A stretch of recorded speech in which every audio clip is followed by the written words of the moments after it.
Find a mentor. To learn things. It's like a multi-million-dollar business. Of your journey. Moments in time. And we can make an impact one a little bit better. So when it comes to launch, you were made for something great. So go and be awesome.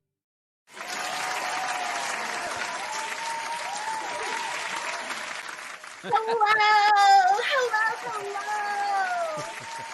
Welcome to Renee Speaks Golden Nuggets. I am here today with the one, the only Ross Brand.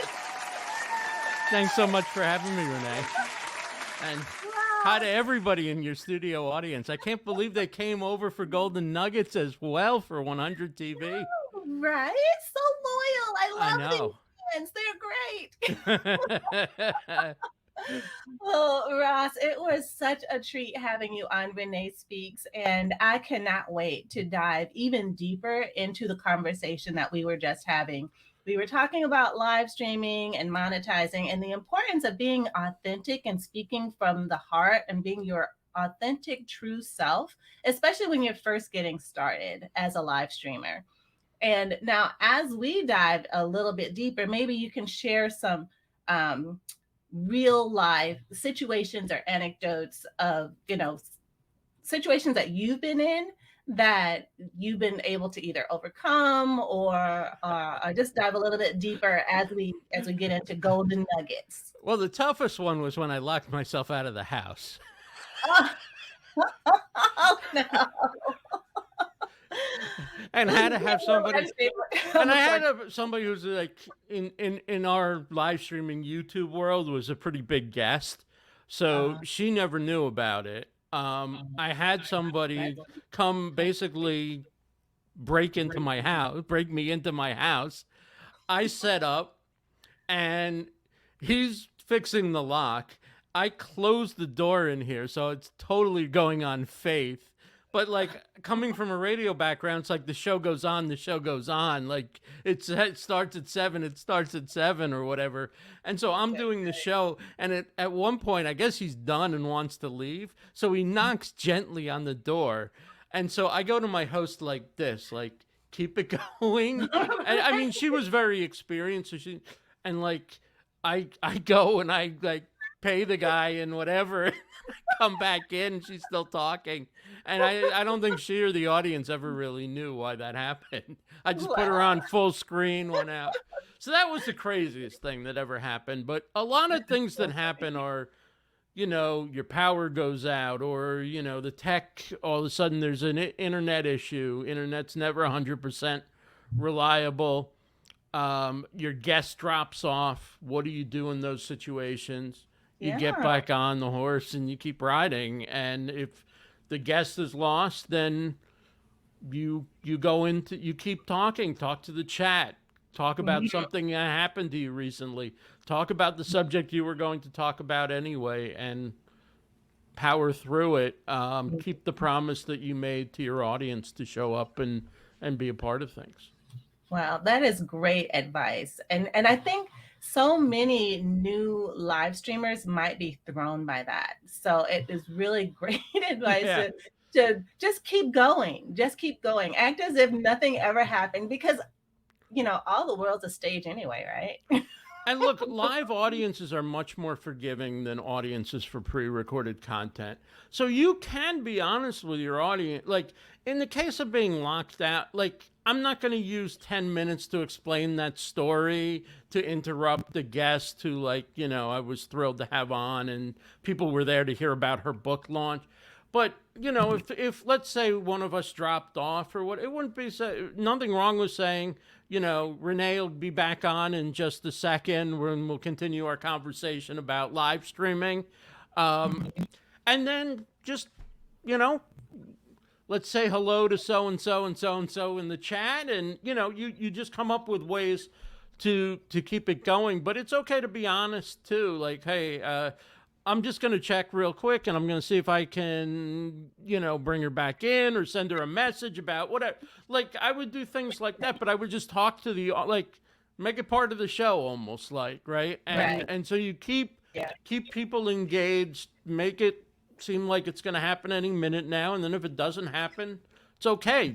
Just go on with the show. And it's okay to end early, but not just, I don't think you just quit and go, well, it didn't work out today and I couldn't handle it. Like, no, you can handle it. You can do it, right? Like, I mean, sometimes the tech is so bad, you can't do anything about it. But in general, people tend to give up on these things too quickly, when in fact it sometimes turns out to be a wonderful opportunity to engage with your audience in a relaxed way, because you weren't planning on, okay, I'm doing a show talking to my audience. So you can take questions. You can sometimes come up with very creative and fun things to do to fill that. So it's good to know that, things happen when you're live and you just keep going. And then I think too, when you just keep going, you discover how much intestinal fortitude you have, like what you're really made of. Because some people would just quit, and some people continue moving on and powering through.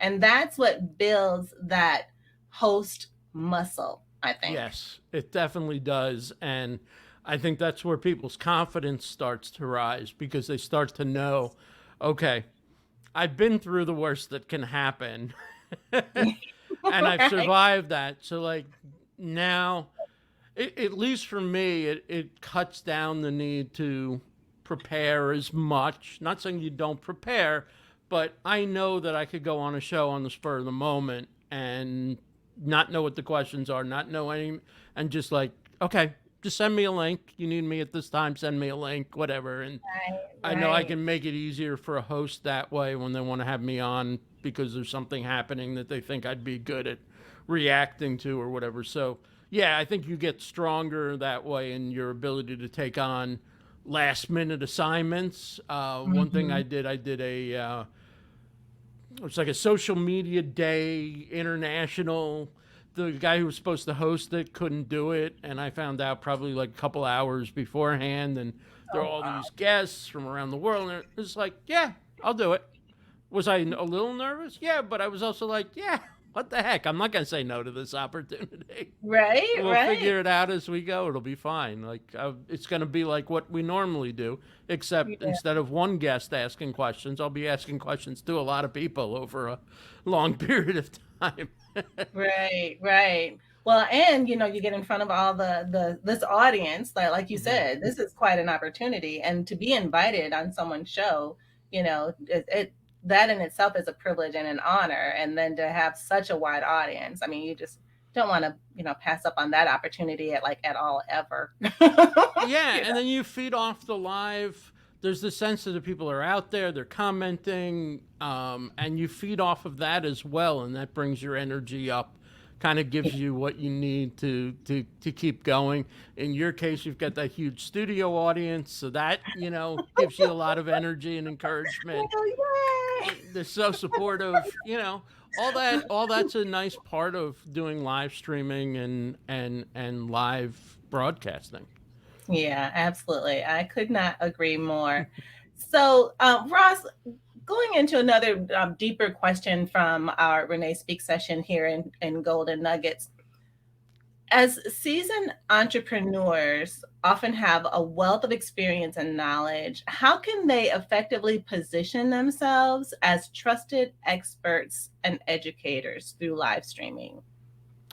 Well, there's a couple of ways. One is they can bring on other people from their industry who are experts, and they acknowledge your expertise and you it's theirs, and you have a discussion that shows that you have some expertise and you're able to interchange at that level with somebody that you're connected to people like that. That's why they come on your show.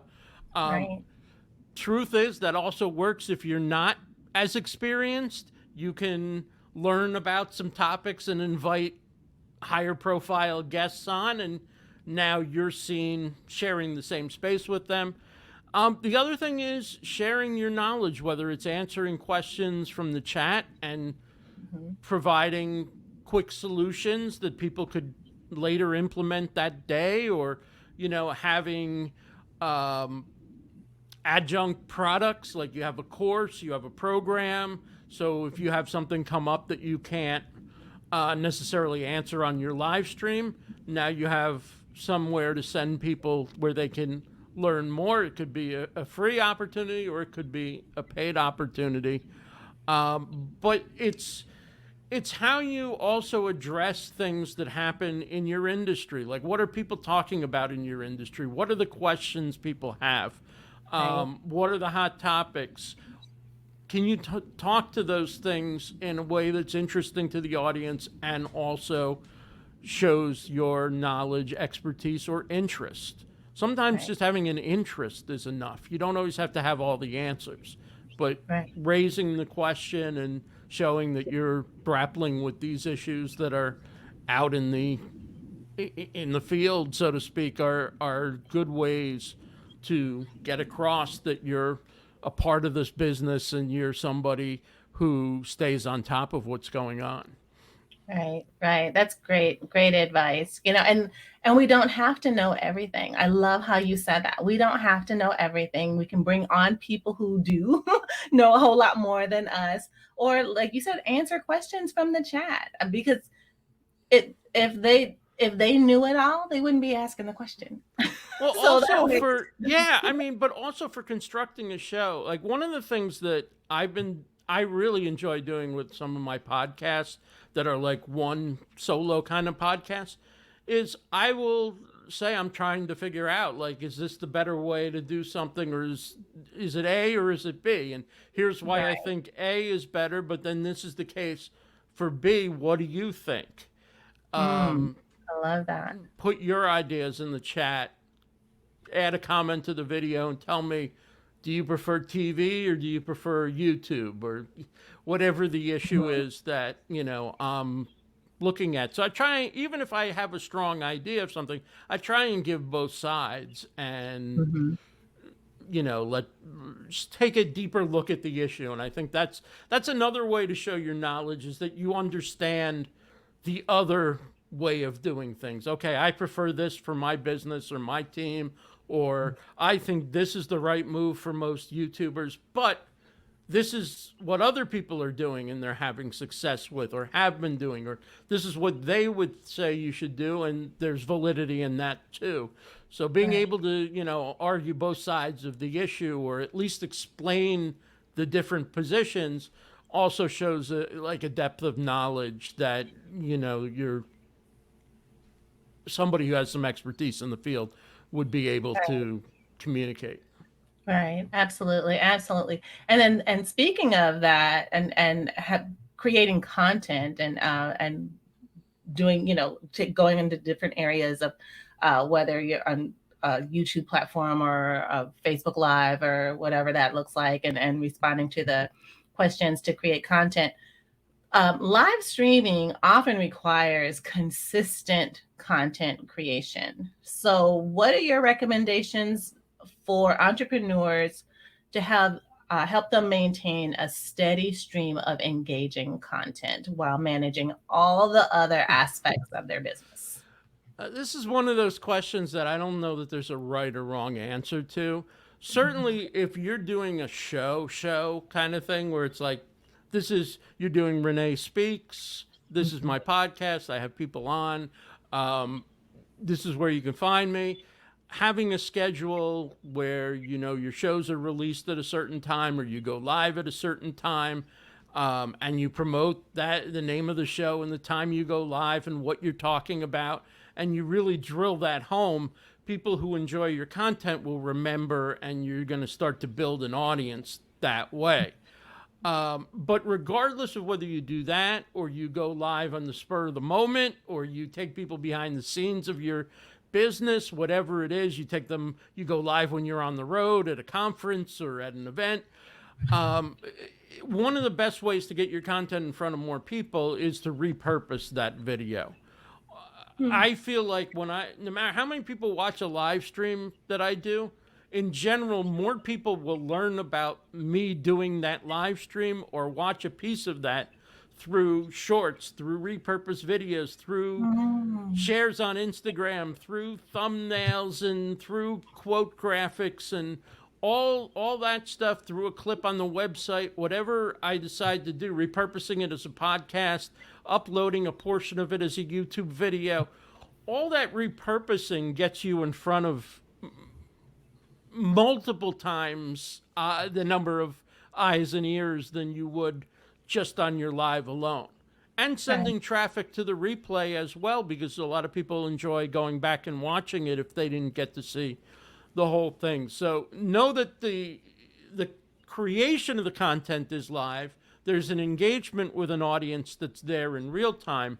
But then there's a whole nother world of people, including a good number of them, who will never come and watch that live show or the replay of that live show, but will come in contact with bits and pieces of that content repurposed all over the internet. And so if the idea is to get your brand out there, more so than it is to have the most downloads or views or whatever, but it's to get your brand out there to lead back to business, then it really doesn't matter whether they decide that they like Renee because of Instagram Reels and YouTube Shorts, because of quote graphics that come from your podcast, from knowing that you're a podcaster through your promotional posts with these great guests, or actually sitting there and watching the episode on the video on Facebook or YouTube or whatever.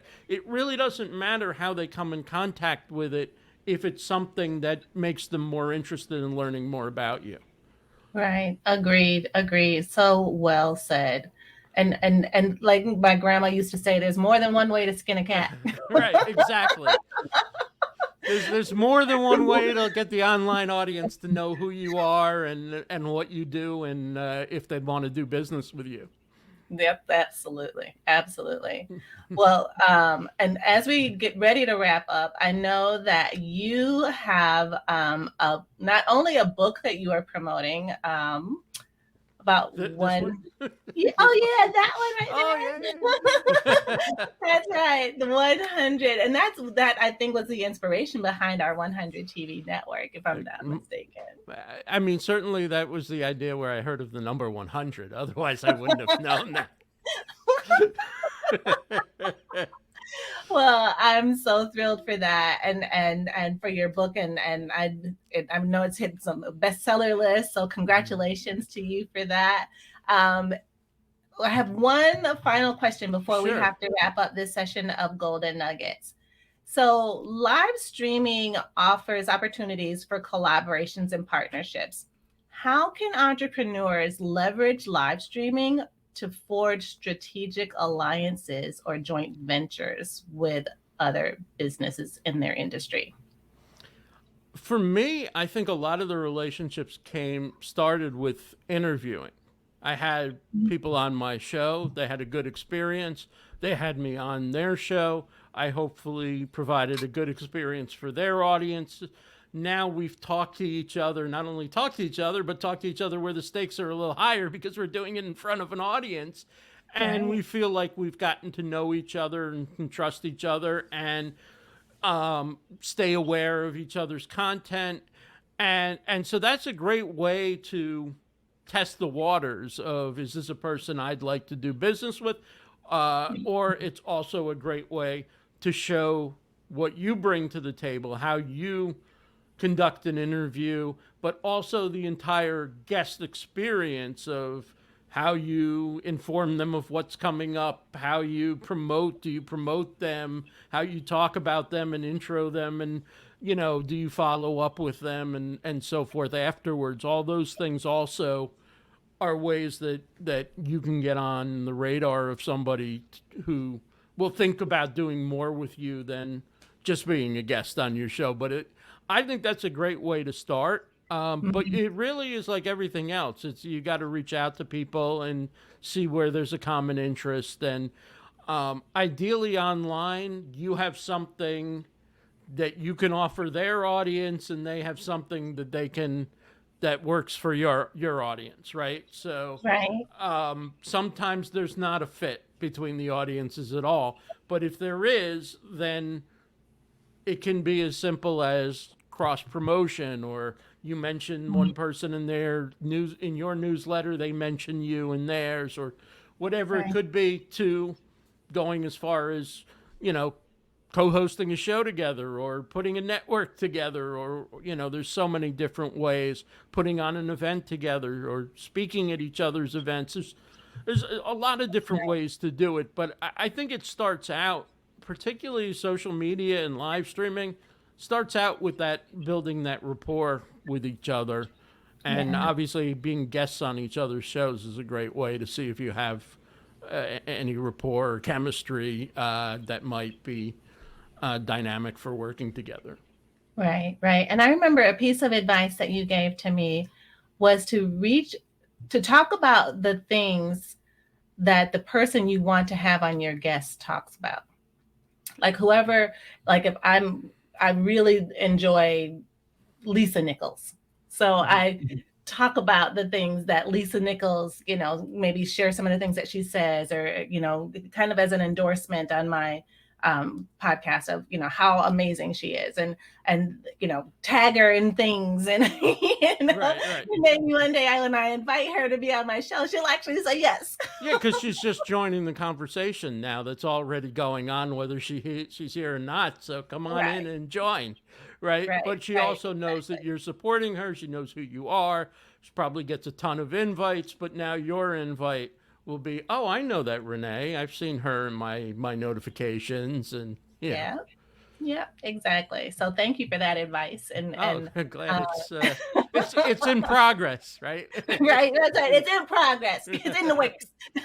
So let me know how that works out, and I'll know whether to continue sharing that advice or not. Definitely. So when Lisa's my guest, I'll definitely hashtag Ross. Yeah, please let me know. Well, Ross, this has been so incredibly amazing. Thank you so much for your time, for your wisdom, for your expertise, and your golden nuggets. Thanks so much for having me. This is a lot of fun. I loved it. Thank you so much, and you have a fantastic day. You too.